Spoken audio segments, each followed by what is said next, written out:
Se existe a possibilidade de existir uma cidade de forma espontânea, a pergunta está no que nós entendemos por ordem espontânea. Pensar nas cidades para pessoas, a gente tem que pensar realmente como que as pessoas vão participar. O problema é que o ordenamento assumiu o papel e ficou mais importante o ordenamento do que a vida das pessoas.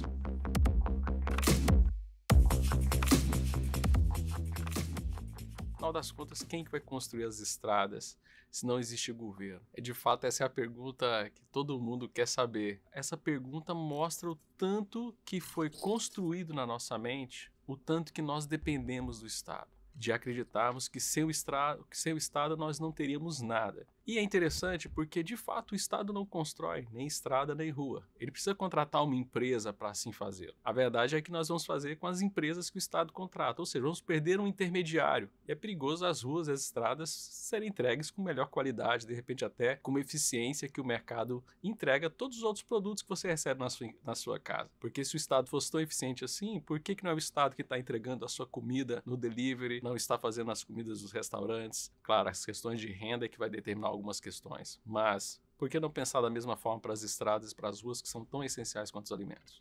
Os zoneamentos das cidades surgiram principalmente quando você teve, ao fim da Revolução Industrial, você teve uma preocupação de fazer uma alocação melhor das pessoas e dos usos do solo em uma determinada região, uma determinada cidade. Houve uma necessidade de você fazer ali um certo ordenamento dentro da cidade. O problema é que o ordenamento assumiu o papel e ficou mais importante o ordenamento do que a vida das pessoas. Vários países do mundo fazem alocações de zoneamento de forma diferente.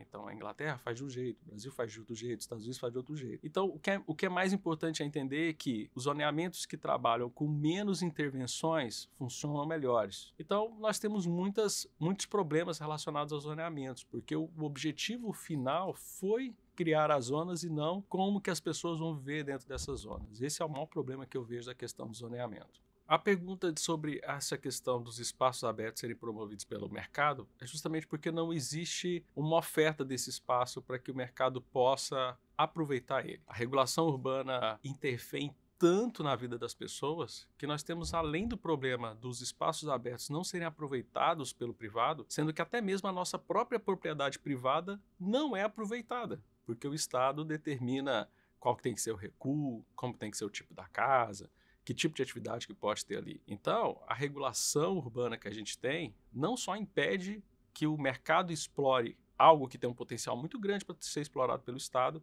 como também impede que as nossas próprias propriedades privadas sejam exploradas de forma adequadamente. Hoje é uma discussão muito grande no Brasil de o que tem que ter no plano diretor para que as vidas das pessoas sejam melhores.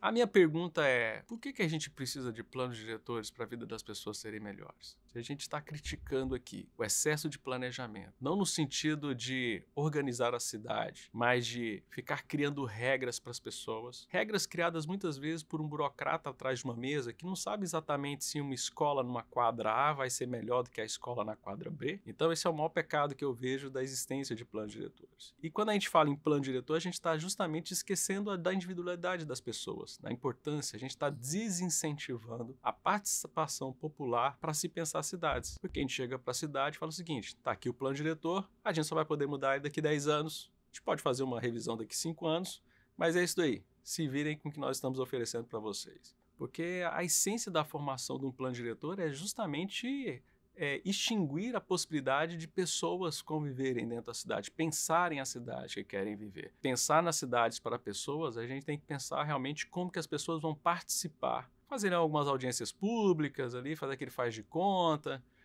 que está ouvindo as pessoas, vão lá, falam e depois apresentam a regra que vai ser discutida entre os burocratas, entre a Câmara dos Vereadores, e as pessoas não vão ser escutadas. Se existe a possibilidade de existir uma cidade de forma espontânea, a pergunta está no que nós entendemos por ordem espontânea. Ordem espontânea não significa a inexistência de ordem, ou inexistência de regras, de procedimentos regulatórios. Ordem espontânea significa algo que vai gerar uma nova ordem, que vai gerar regras, que vai gerar acordos e contratos sem a existência de um planejador central, que nesse caso é o Estado. Então, quando falamos em ordem espontânea, que é possível uma cidade surgir e ser planejada sem ordem, no caso planejada pelo regulador, não significa sem ordem propriamente dita, mas sim sem um planejador central. E aí a gente trabalha a ideia de instituições que não são planejadoras centrais. Por exemplo, uma instituição muito interessante que não tem um Estado determinando como que ela vai surgir, como que ela vai ser, é a linguagem. E é um acordo que funciona muito bem, porque tem palavras que as pessoas do Sul falam e eu que sou de Goiás não entendo nada. Não tem uma lei falando quais são as gírias, quais são os palavrões comuns, né, naquela região. Então isso funcionaria também muito bem para cidades, porque é uma coisa que precisa mais de acordos, e de acordos que têm uma mutabilidade muito grande do que as questões relacionadas à cidade. Os acordos entre vizinhos funcionam muito mais